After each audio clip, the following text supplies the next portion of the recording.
प्यारे बच्चों, आपका स्वागत है हमारे चैनल एसजी एजुकेशन जोन में। आज हम देखेंगे डाई एथिल ईथर, जो आपके प्रयोगशाला विधि और इससे रासायनिक जो गुण हैं उसके बारे में। तो ये डाई एथिल ईथर जो है ये आपका बहुत महत्वपूर्ण जो अभिक्रिया है और ये बहुत महत्वपूर्ण आपका यौगिक है, जिसको बनाने के लिए लगभग हर साल आपको पूछता है, चाहे वो बड़े नंबर में हो या छोटे नंबर में। इससे संबंधित प्रश्न जरूर आते हैं। छोटे में तो नहीं, ये लॉन्ग में ही बराबर आता है। तो ये आपको अच्छा खासा नंबर दे सकता है। और ये वीडियो हम जो बना रहे हैं, ये वीडियो अगर आपको अच्छा लगे तो इसे चैनल को सब्सक्राइब करें, अपने दोस्तों से शेयर करना न भूलें और अपना रिप्लाई कमेंट बॉक्स में ज़रूर भेजें। और डाई एथिल ईथर जो है, इसकी प्रयोगशाला विधि जो आपको बताएंगे आज हम, वो ये है कि सर्वप्रथम इसमें क्या है प्रयोगशाला विधि में कि सर्वप्रथम यानी सबसे पहले एक गोल आपका पेंदी के आसवन फ्लास्क में, यानी गोल पेंदी का एक फ्लास्क लेते हैं और एथिल एल्कोहल तथा सल्फ्यूरिक अम्ल के मिश्रण को 2:1 के अनुपात में, यानी कौन कौन सा मिश्रण है, एथिल एल्कोहल का और सल्फ्यूरिक अम्ल का जो मिश्रण है वो 2:1 के अनुपात में हम लेते हैं। किसमें? उस आसवन फ्लास्क में जो गोल पेंदी का है वो लेते हैं। और उसके बाद क्या करते हैं, लेकर बालू उष्मक की सहायता से गर्म करते हैं। यानी बालू उष्मक मतलब उसमें गर्म बालू में उसे गर्म करते हैं। तो जब उसे कितना डिग्री सेल्सियस पर, 140 डिग्री सेल्सियस पर गर्म करने से ईथर जो तो होता है उसमें, वह ईथर बर्फ के जल में रखे ग्राही पात्र में एकत्रित होने लगता है। यानी जो आपका ग्राही पात्र है, यानी कि जो आपका फ्लास्क से एक नली निकली होती है, यानी भाप बनने के बाद जो आपका निकलेगा वो एक नली आगे की ओर एक बर्तन में जाके आपकी वो इकट्ठा होती है। तो ईथर जो होता है वह बर्फ के जल में रखे ग्राही पात्र में, यानी कि जो आपका पात्र रखा होता है, यानी कि यहाँ से मान लीजिए बना, तो इससे बनने के बाद जब भाप के रूप में ऐसे निकलेगा तो पाइप लगी होती है, जिस पाइप से वह जाता है तो यहाँ पे वो ठंडा होगा और ठंडा होने के बाद जो वह बूंद के रूप में परिवर्तित होता है और एक उसका मुंह लगा दिया जाता है, एक बर्तन रख दिया जाता है। और ये बर्तन जो रखा जाता है जिसमें वो इकट्ठा होगा पाइप से आके, तो उस बर्तन को एक बर्फ के बर्तन में, यानी कि उस बर्तन को भी एक बर्तन में रखा जाता है और उस दूसरे बर्तन, जिस बर्तन में उसे रखा जाता है उसमें बर्फ़ के टुकड़े रखे होते हैं, जिससे कि वह पूरी तरह से ठंडा हो जाए। तो क्या होता है कि एकत्रित होने लगता है उस पात्र में जाके। लेकिन इस प्रकार प्राप्त ईथर में सल्फ्यूरिक अम्ल जो होता है, एथिल एल्कोहल तथा जल की अशुद्धियाँ होती हैं। तो इसमें क्या होता है, सल्फ्यूरिक अम्ल, एथिल एल्कोहल तथा जल की अशुद्धियाँ होती हैं। तो क्या होता है, सल्फ्यूरिक अम्ल की अशुद्धियों को दूर करने के लिए, यानी जो इसमें सल्फ्यूरिक अम्ल, एथिल एल्कोहल तथा जल की अशुद्धियाँ हैं, उसे दूर करने के लिए क्या करते हैं, यानी उसमें वो भी इकट्ठा हो जाते हैं, दूर करने के लिए इसे कास्टिक सोडा विलयन के साथ क्या किया जाता है, इसे होते हैं विलयन के साथ होते हैं तथा एथिल एल्कोहल व जल की अशुद्धि को दूर करने के लिए, और एथिल एल्कोहल और जल की अशुद्धि को दूर करने के लिए इसे कैल्शियम क्लोराइड के विलयन में रख देते हैं। यानी आपको ये समझ में आया कि कौन कौन सी अशुद्धि होती है, सल्फ्यूरिक अम्ल, एथिल एल्कोहल और जल की अशुद्धि। तो सल्फ्यूरिक अम्ल को पहले क्या करते हैं, सल्फ्यूरिक अम्ल की अशुद्धि को दूर करने के लिए कास्टिक सोडा विलयन के साथ उसको रखते हैं, उसमें डालते हैं, तो सल्फ्यूरिक अम्ल की अशुद्धि खत्म हो गई कास्टिक सोडा के कारण। और एथिल एल्कोहल और जल की जो अशुद्धि होती है उसको दूर करने के लिए कैल्शियम क्लोराइड के विलयन में रख देते हैं। तो कि कौन सी अशुद्धि दूर हो जाती है, जल की अशुद्धि और एथिल एल्कोहल की अशुद्धि उससे दूर हो गई, किससे, कैल्शियम क्लोराइड के विलयन में रख देने से, और जिससे शुद्ध डाई एथिल ईथर प्राप्त हो जाता है। और इससे क्या होता है, शुद्ध डाई एथिल ईथर आपका मिल जाता है। और यही हमें क्या बनाना था, तैयार करना था विधि, प्रयोगशाला विधि।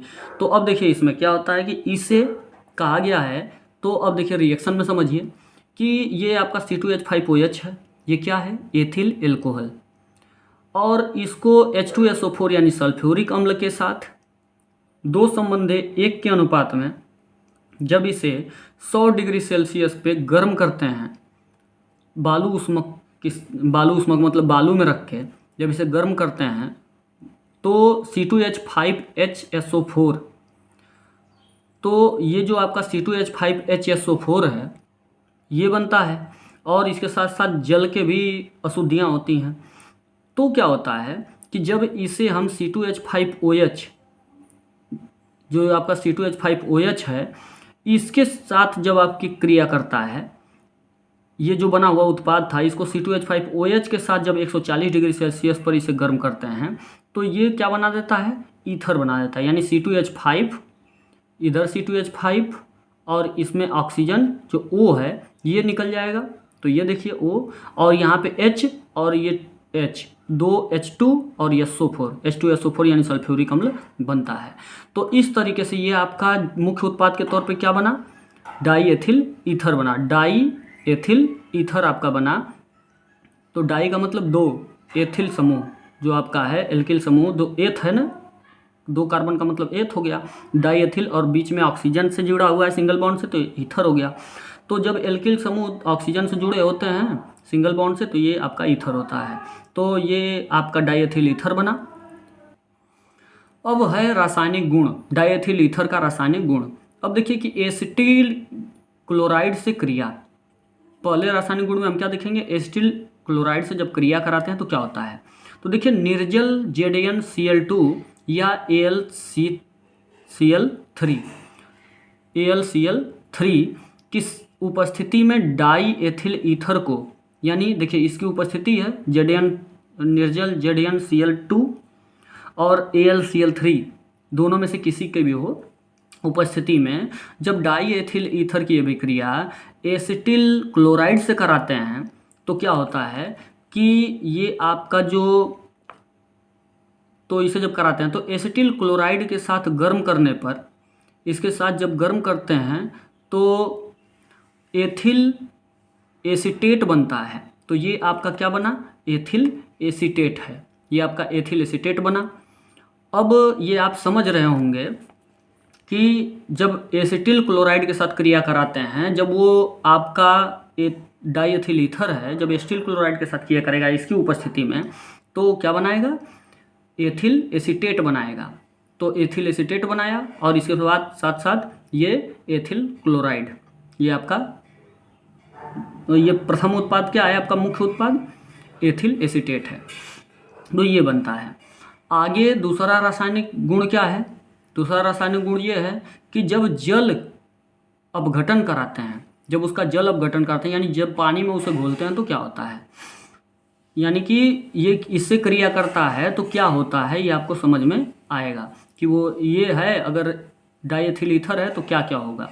उच्च ताप और दाब पर, यानी उच्च ताप और दाब पर तनु मतलब पतले H2SO4, यानी गाढ़ा नहीं है, पतला विलयन है H2SO4 का, की उपस्थिति में जब डाई एथिल ईथर का जल अपघटन कराते हैं, यानी डाई एथिल ईथर का जब H2O के साथ जब इसे घोलते हैं तो अपघटन कराते हैं तो एथिल एल्कोहल बनता है। यानी देखिए एथिल एल्कोहल यानी C2H5OH बना आपका, देखिए दोनों C2H5OH बने, तो ये इसमें टूट गया आपका, तो ये प्राप्त होता है, ये इसका रासायनिक गुण है।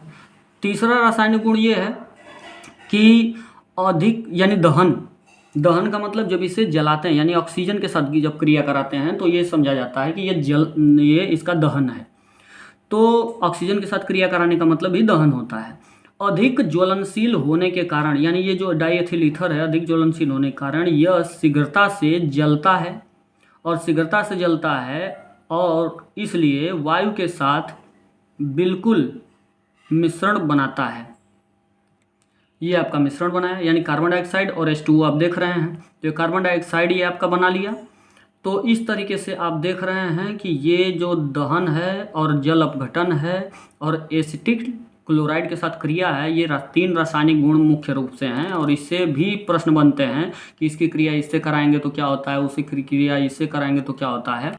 तो इसलिए ये जो है इसके रासायनिक गुण आपका पूछता है, फिर इसकी प्रयोगशाला विधि पूछता है। हाँ, फिगर जो है, फिगर आपका इसका बना लीजिएगा, तो फिगर को एक बार आप प्रैक्टिस करेंगे, ज़्यादा उसमें तामझाम नहीं है। एक बीकर है, बीकर से ऊपर आपकी एक नली गई है, नली भी जो है वो पानी से भरी गई है, ठंडे पानी से, और उसके बीच से नली जा रही है, यानी ठंडा होते हुए पानी जा रही है। एक बीकर, एक जब बर्तन में यह इकट्ठा हो रहा है, और जिस बर्तन में यह इकट्ठा हो रहा है उस बर्तन को भी बर्फ़ के बर्तन में रखा गया है, तो बर्फ़ के बर्तन में रखा गया उसको, तो इस तरीके से वो इकट्ठा हो जा रहा है। तो इसमें फिगर में ज़्यादा कोई दम नहीं है। और इसमें क्या है कि ये आपका इसकी प्रयोगशाला विधि और ये रासायनिक गुण ये दोनों तैयार कर लीजिएगा, जिससे कि आपको एग्जाम में ये प्रश्न मिले तो ज़्यादा समय न लगे। तो बच्चों, मुझे आशा है कि ये वीडियो आपको पसंद आया होगा, और यदि वीडियो आपको अच्छा लगे तो इसे चैनल को सब्सक्राइब करें, अपने दोस्तों से शेयर करना ना भूलें।